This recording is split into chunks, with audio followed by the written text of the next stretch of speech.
So this is what you get when you do a home edition with 905 Reno. So this used to be a split level home. On the right side was a bungalow, so we converted the right side and added a second level on top of it. Approximately 700 square feet has been added to this home. It's a primary bedroom with a walk-in closet and an ensuite bathroom.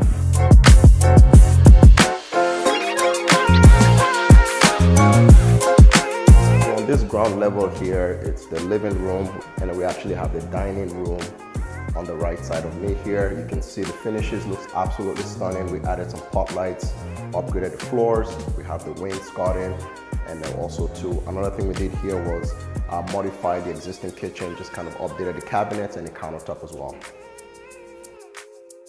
So the favorite part of this kitchen for me is this massive floor tile. These are 48 inch by 48 inch. It's installed diagonal pattern, looks absolutely stunning. So this is the existing split level home. Not much work was done here. However, we did revamp the existing bathroom here.